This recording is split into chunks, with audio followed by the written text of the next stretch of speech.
ഇന്ന് തന്നെ ഡൗൺലോഡ് ചെയ്യൂ. കാണൂ നിങ്ങളുടെ ഫേവറേറ്റ് ഷോസ്. ഇനി കുറച്ചു നാളത്തേക്ക് സാറിന്റെ സേവനം ADM-ന് വേണ്ട. കുറച്ചു നാള് നിങ്ങൾ വീട്ടിൽ ചെന്നിരിക്കെ. അയ്യോ മാഡം, ചതിക്കരുത്. കുഞ്ഞുട്ടി പരാതിയുടെ കാരണ. പേടിക്കണ്ടടോ. ഒരു 6 മാസത്തേക്ക് തന്നെ സംരക്ഷിക്കുന്ന കാര്യം ADM നോക്കിക്കോളും. ധൈര്യം പിടിച്ചോ സാറേ. ഇതുപോലുള്ള അവസരങ്ങളിൽ പല കുടിയന്മാർക്ക് ഇതുപോലെ താങ്ങിക്കൊടുത്തിട്ടുള്ള കയ്യ.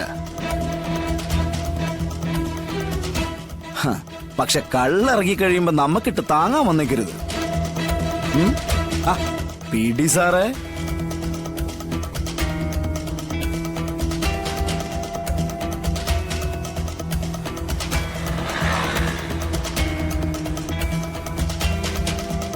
സാറേ, കഴിക്കരുതെന്ന് ഞാൻ പറയില്ല. പക്ഷെ മദ്യത്തിന് നമ്മളാണ് കഴിക്കേണ്ടത്, അല്ലാതെ മദ്യം നമ്മളെയല്ല. അത് സാറ് മനസ്സിലാക്കിയിരുന്നെങ്കിൽ ഇത്രയും പേരെ മുമ്പിൽ സാറിങ്ങനെ പരിഹാസപാത്രാവോ? നീ എന്താ ഇവിടെ? നമ്മളെന്താ ഇവിടെ? അത് നല്ല ചോദ്യം. എടോ, ബീവറേജിൽ എന്തിനാ വരുന്നേ? ഈ മുങ്ങി കുളിച്ചിട്ട് പാപം കഴികളേറൊന്നല്ലോ. ഒരെണ്ണം വാങ്ങിച്ചിട്ട് അന്തസ്സായിട്ട് വീട്ടിൽ പോയിട്ടിരുന്ന് അടിക്കാന്ന് വിചാരിച്ചപ്പോഴാ കളക്ടറേറ്റിലെ എമ്മമാരൊക്കെ വന്നിട്ട് ഇത് ഇവിടെ എങ്ങനെ മെഴുകണ കണ്ടത്. നാണയില്ലല്ലോ. ആ ജോലിയുടെ മഹത്വമെങ്കിലും ഒന്ന് കാണിക്കുക. നീ എന്നെ ഉപദേശിക്കാനൊന്നും വരണ്ട. ഞാൻ എന്റെ ഡ്രൈവറിന്റെ വില പോലും നിനക്ക് തന്നിട്ടില്ല. എനിക്ക് അവൻ കള്ള് വാങ്ങിച്ചു തരും, സിഗരറ്റ് വാങ്ങിച്ചു തരും. പിന്നെ ഞാൻ പറയുന്നത് എന്തും ഇവൻ ചെയ്തു തരും. നിനക്കറിയോ? അല്ല, അതിന്റെ ഗുണവും അവനുണ്ട്. ഞാൻ പറഞ്ഞ നിനക്ക് മനസ്സിലാവുന്നുണ്ടല്ലോ അല്ലേ? സാറേ, എന്റെ കാവൽപ്പട്ടിയുടെ വില പോലും ഞാൻ നിനക്ക് തരുന്നില്ല. നീ ഇപ്പൊ 2 ലിറ്ററിന്റെ സോഡ കൂടി വാങ്ങിക്ക, കുറച്ച് മിച്ചറും. ശരി സാറേ. നിക്ക്.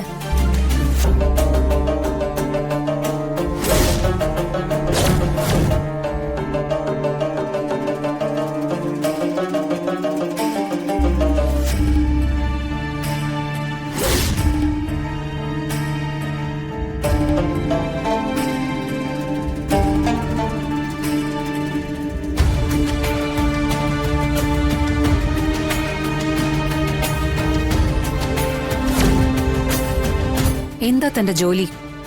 മാഡം, അത് സാറ് ചോദിച്ചത് കേട്ടില്ലേ? എന്താ തന്റെ പണിയെന്ന്?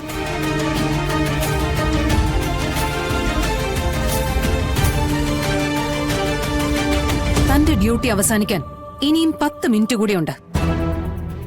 എനിക്ക് ഉത്തരം കിട്ടണം തന്റെ പണി എന്താണെന്ന്. മാഡം, ADM പറഞ്ഞിട്ട്. ADM-ന് കള്ള് വാങ്ങിക്കൊടുത്ത് സന്തോഷിപ്പിക്കാനാണോ തനിക്ക് സർക്കാർ ശമ്പളം തരുന്നത്? മിസ്റ്റർ ജോൺ എബ്രഹാം, മലയാളത്തില് ഉളുപ്പെന്നൊരു വാക്കുണ്ട്. ശബ്ദതാരാവലിയില് ആ വാക്കിന്റെ അർത്ഥം എന്താണെന്ന് ഇനി ചോദിച്ചാ വ്യക്തമായിട്ടൊരു പേര് പറയാൻ പറ്റും. ADM ജോൺ എബ്രഹാം എന്ന്. അതിനും മാത്രം കാഴ്ചകളാ താൻ അല്പം മുമ്പ് ഇവിടെ കാണിച്ചു കൂട്ടിയത്. മാന്യമായിട്ടൊരു പൊസിഷനിൽ ഇരിക്കുന്ന ഒരാള് കവലച്ചട്ടമ്പികളെക്കാൾ കഷ്ടമായി ബിവറേജിന്റെ മുന്നിൽ കിടന്ന് വെല്ലുവിളിക്കാൻ നടക്കുന്നു. കഷ്ടം. എടോ, തന്റെ ഈ പേക്കൂത്തുകൾ ആരെങ്കിലും ഷൂട്ട് ചെയ്ത് സോഷ്യൽ മീഡിയയിൽ ഇട്ടാ തന്റെ ഈ പേക്കൂത്തുകൾ കണ്ട് നാട്ടുകാർ ചിരിക്കില്ലേ? ജില്ല ഭരിക്കുന്ന കളക്ടർക്ക് കാവലാളാകേണ്ട ആള് കവലച്ചട്ടമ്പികളെക്കാൾ തരം താഴ്ന്ന് മദ്യ ഷോപ്പിന് മുന്നിൽ കിടന്ന് അടിപിടി കൂടുന്നു. മാഡം പ്ലീസ്, 2 എണ്ണം അടിച്ചുപോയി. ഒരു ആഘോഷത്തിന്റെ പുറത്ത്. എന്തിനായിരുന്നു ആഘോഷം? ഒരു പാവം പിടിച്ച സ്ത്രീ ആളുകൾക്ക് മുന്നിൽ അധിക്ഷേപിച്ച് കരയിച്ചു വിട്ടതിനാണോ? അതിനേക്കാൾ വലിയ നാണക്കേടിലാണല്ലോ ബഹുമാനപ്പെട്ട ADM ഇപ്പൊ നിൽക്കുന്നത്. ഇനി സ്വയം നാറി നിൽക്കുന്നതിന്റെ ആഘോഷവും നാളെ ഉണ്ടാവോ? അല്ല, നിങ്ങളുടെയൊക്കെ സ്വഭാവ മഹത്വം ഞാൻ മനസ്സിലാക്കിയതുകൊണ്ട് ചോദിച്ചതാ. ഞാൻ പറഞ്ഞില്ല മാഡം, ഒരു 2 എണ്ണം. ചേട്ടാ, ഇതേ കളക്ടറേറ്റിലെ വലിയ സാറാ. ഉയർന്ന ഉദ്യോഗത്തിലൊക്കെ ഇരിക്കുന്ന ആള്. ഇയാള് പറയുന്നു ഇയാളുടെ ഉള്ളിൽ 2 പെഗ്ഗേ ഉള്ളൂന്ന്. ചേട്ടന്റെ നോട്ടത്തില് ഇയാൾ എത്ര എണ്ണം കഴിച്ചിട്ടുണ്ടാവും?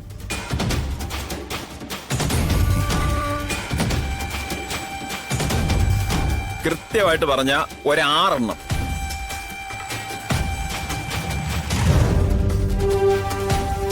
കേട്ടില്ലേ?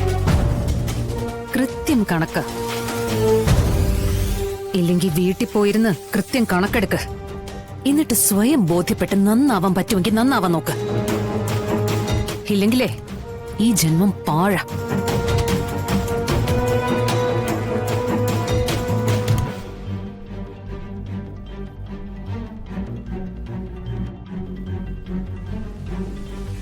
ഇനി കുറച്ചു നാളത്തേക്ക് സാറിന്റെ സേവനം ADM-ന് വേണ്ട. കുറച്ചു നാള് നിങ്ങൾ വീട്ടിൽ ചെന്നിരിക്കെ. അയ്യോ മാഡം ചതിക്കരുത്. കുഞ്ഞുട്ടി പരാധീനക്കാരനാ. പേടിക്കണ്ടടോ. 6 മാസത്തേക്ക് തന്നെ സംരക്ഷിക്കുന്ന കാര്യം ADM നോക്കിക്കോളും.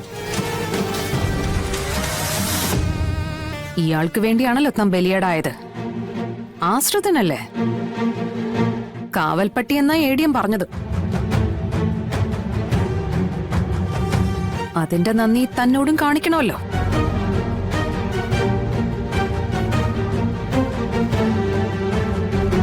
വിഷ്ണുട്ടാ,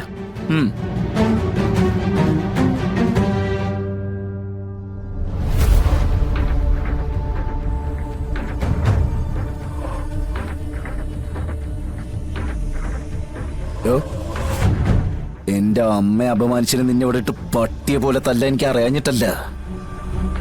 ക്ഷമിച്ചിരിക്കുക. കാരണം ചീഞ്ഞു നാറിയവനെ തൊട്ട തൊടുന്നവനും നാറുമെന്നാ പറയാറ്. ഇതിപ്പോ ചീയ മാത്രമല്ലല്ലോ, മൊത്തത്തിൽ ചത്തിരിക്കല്ലേ. എടോ, അല്പമെങ്കിലും അഭിമാനം ഉണ്ടെങ്കിൽ ജോലിയും വലിച്ചെറിട്ട് താൻ വല്ല തൂമ്പ പണിയും ചെയ്യണം. എന്തിനാടാ ഇങ്ങനെ ഒന്ന് പുഴുകുന്നേ? കഷ്ടം.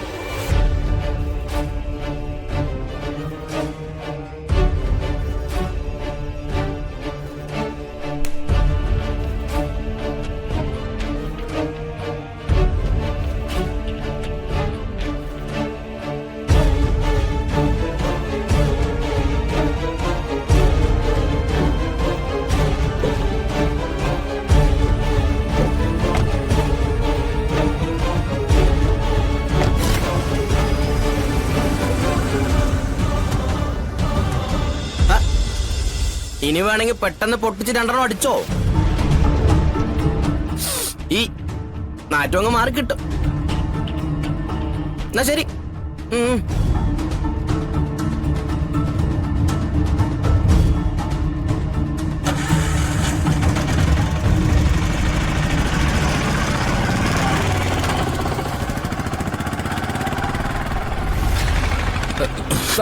എടുക്ക.